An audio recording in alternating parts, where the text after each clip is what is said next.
Guys,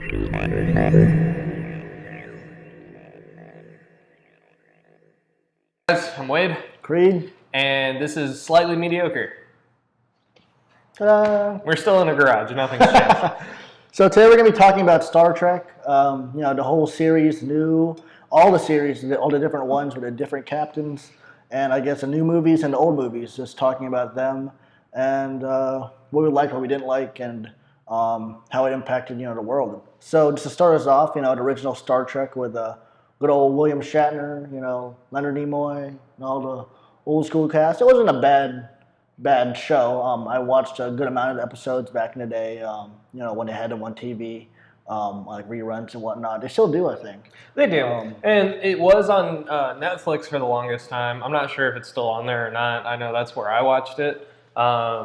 Because, the reruns, they were usually like on the CW or, TMC or something like that. And where, like if you don't have cable growing up, like I did, not have cable growing up, then it's kind of difficult to see the reruns. So I just watched it on Netflix when it was on there. I don't think it's on there anymore. It might be on Hulu or something now because Hulu's trying to be all exclusive with some of the TV shows.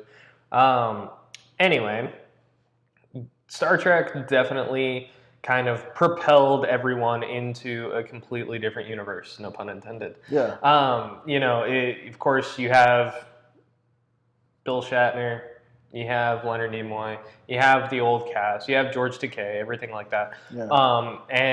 But the main thing about the show is it broke through a lot of barriers. Oh yeah. You have it was pretty much the first of its kind where it was a weekly show set in space, and then they were visiting a new planet with a new problem pretty much every week, and people ate that shit up. They did. I mean, it was absolutely really propelled insane. Sci-fi to like a new level. It brought this was all before Star Wars, by the way. Yeah. So you have Gene Roddenberry, the main dude of Star Trek. He was definitely trying to bring sci-fi into the mainstream. Because before that, sci-fi was always considered, kids stuff or comic book things. Because, you look at some of the comics that had sci-fi elements in it, and, it was very childlike or super whimsical or something along those lines. Or cartoony, Yeah, it was definitely more cartoony. And, then you bring on Star Trek, and, they're on the USS Enterprise and they're out in the middle of nowhere and, going through their voyages and everything like that. But they brought real world issues into play as well during their adventures.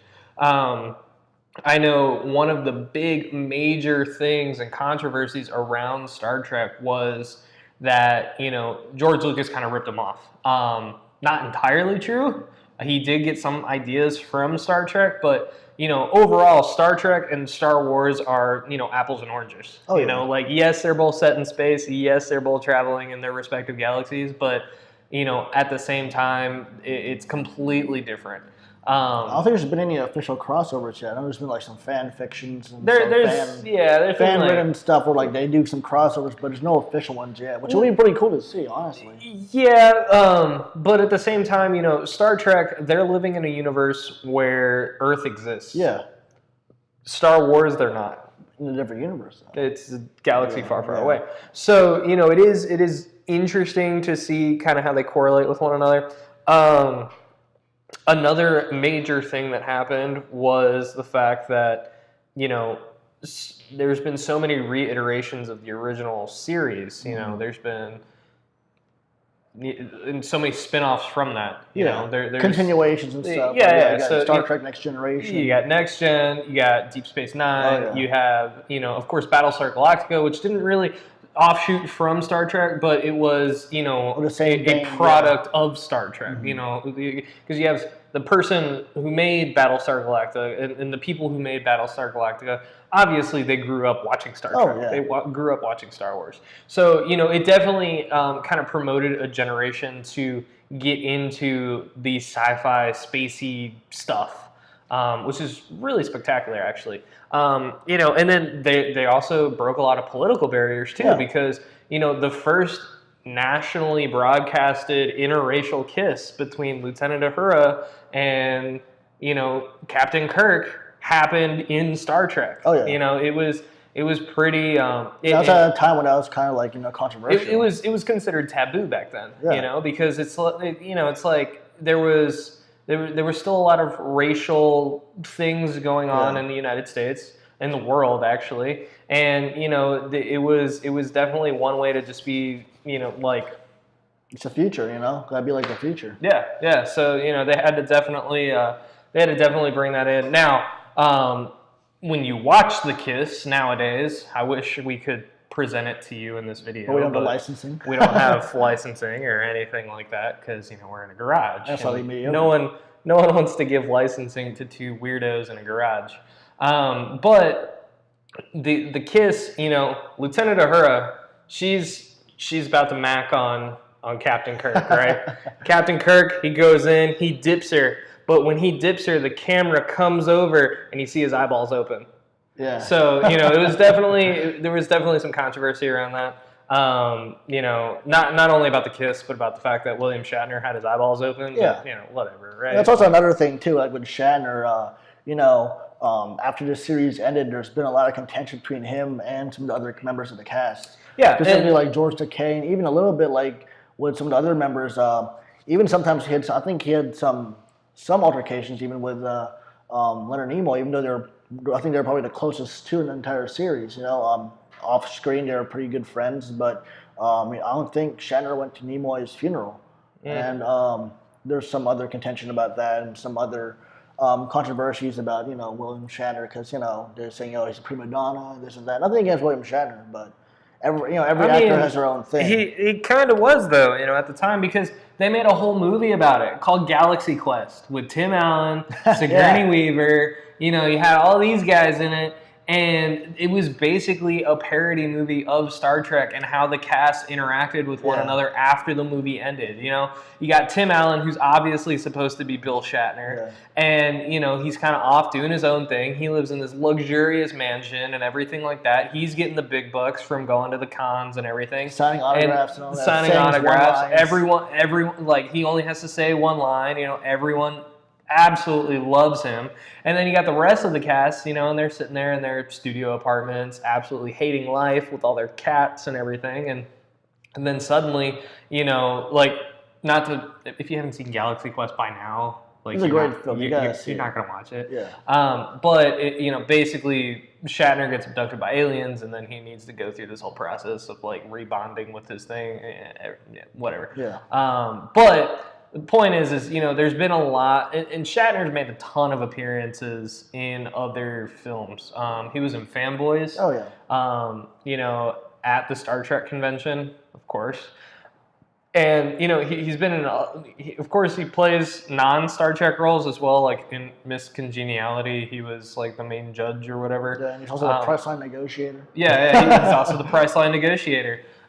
So, you know, he's made a bunch of cameos and appearances and acted in other roles, not just Star Trek. So he's not necessarily a one-hit wonder.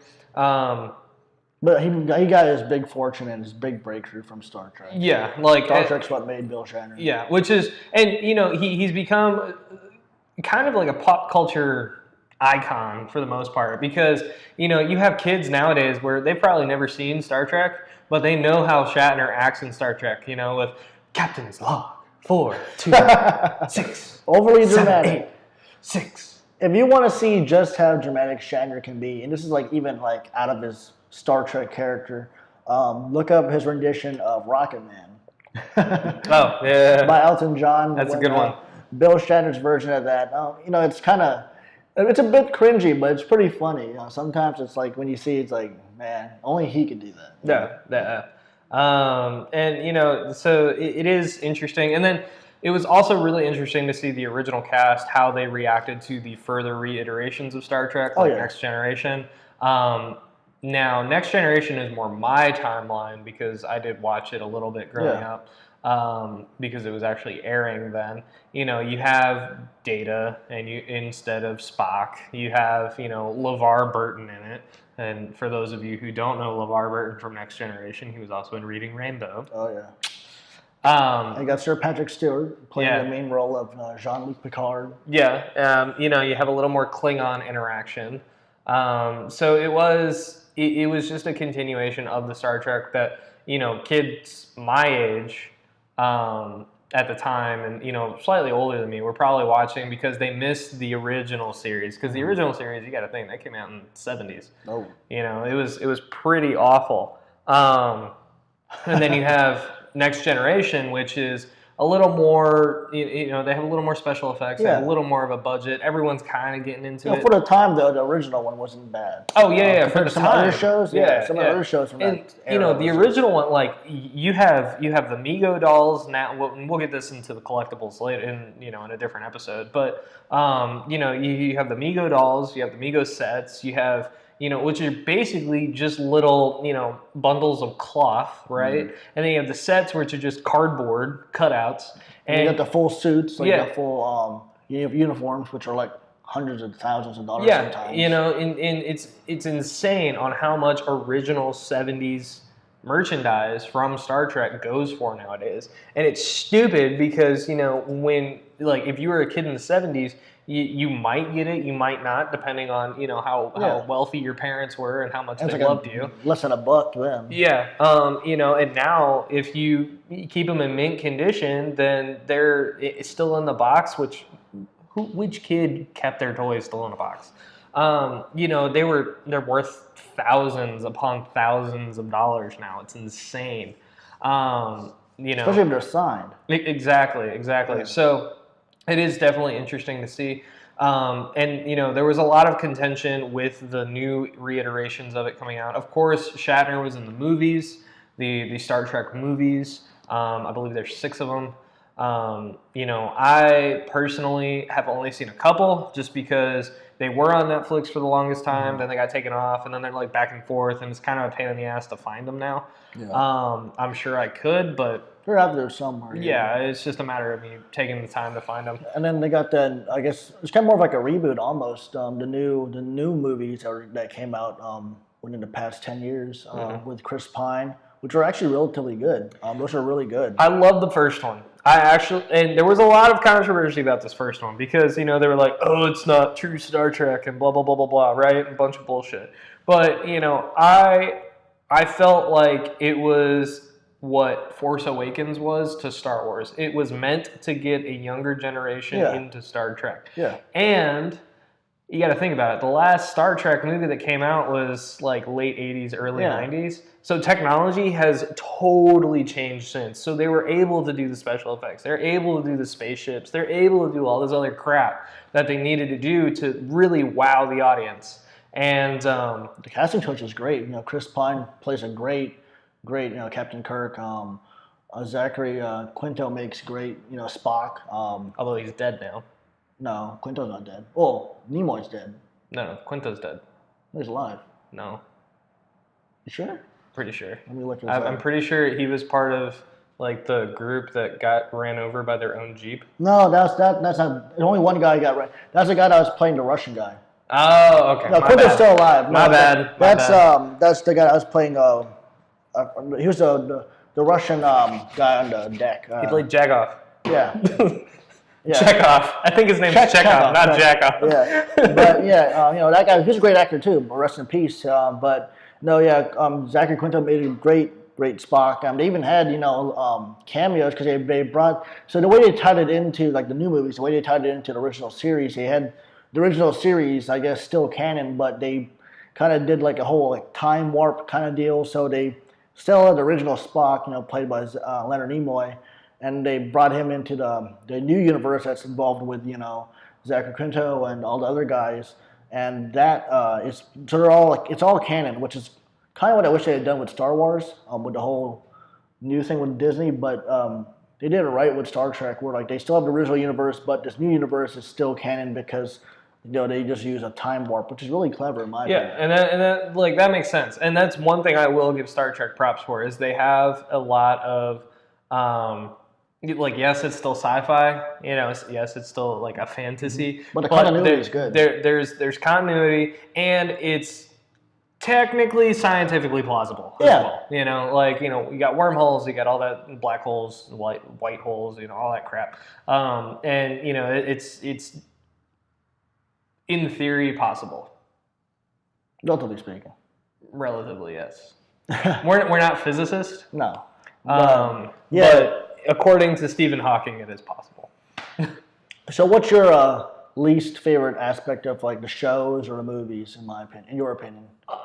So I know this is gonna sound bad, but the shows, the part that I hated the most was just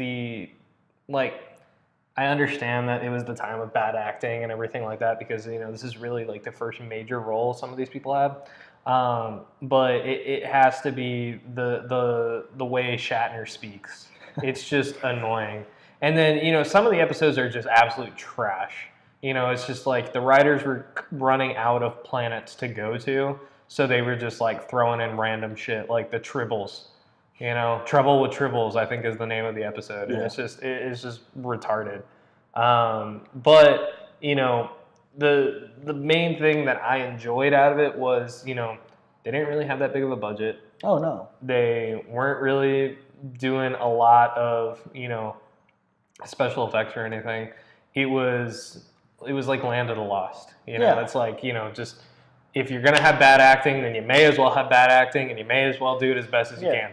And that the perseverance of it all is definitely something that I appreciate. Yeah, that's why I appreciate it a little bit more, you know, Next Generation, because they kind of upped their game a little bit. You know, they knew that what they did wrong with the original series, what they didn't do wrong, what they should have added, etc., and they kind of implemented it in really well. You know, and you know, I haven't seen some of the other shows. Like I didn't see Deep Space Nine. Some of the other shows. I think there's a new one out too, the Defender or something like that. And I haven't seen Voyager. That one. Yeah, something like that. I haven't seen that one yet either. But I hear the reviews are relatively good. So, you know, something to check out. But definitely the films were great. Like some of the original films weren't bad. Some of them were bad. But for the most part, the new films were pretty well written, and the acting was great. The selection of the cast was, you know, perfect. And I think the way they implemented everything was pretty good. Yeah, and you know, I still will stay like the only like I'm not a Trekkie by any means. Oh no, we're both Star Wars fans. Yeah, and you know, but I will give it up to every Trekkie out there that Star Trek had it first. Oh yeah. You know, it's like the Han and Greedo thing, who shot first. You know, Star Trek definitely shot first. Star Wars just did it better. Oh yeah. You know, for the time period. You know, I'm sure if Star Wars and Star Trek were like just starting out in this day and age, then they'd probably be right on par with we'd neck to neck. But you know, when it comes to TV show to movies, yeah, I mean, Star Wars, it definitely beats it to the punch as for, you know, plots and acting and everything like that. But Star Trek, you know, they had the concept first, they had the idea first, you know, and they were able to implement it first. And it is definitely nice to see that, you know, Gene Roddenberry was able to kind of start a sci-fi revolution of, you know, space and exploration, and, you know, definitely thinking outside of the box instead of your normal, you know, basic sitcoms. Yeah, so one could say, I guess, they boldly went where no one went before. Yeah, there we go. There we go, yeah. But yeah, so that's pretty much wraps up this episode. So let us know what y'all think. Which captain y'all preferred, which show you liked. For us, you know, we grew up watching Picard, but I think Kirk holds a special place, especially with a new Kirk, played by Chris Pine. He does a great job playing Kirk. But let us know what y'all think about the shows, the movies. And props, if you can type it in our comment section down here in Klingon. Oh, yeah, if you know Klingon, that's a major thing. That's a major key. But yeah, let us know. And if you comment down below in Klingon, I'll be pretty cool. But yeah, thanks for tuning in. This is Slightly Mediocre. See y'all next time.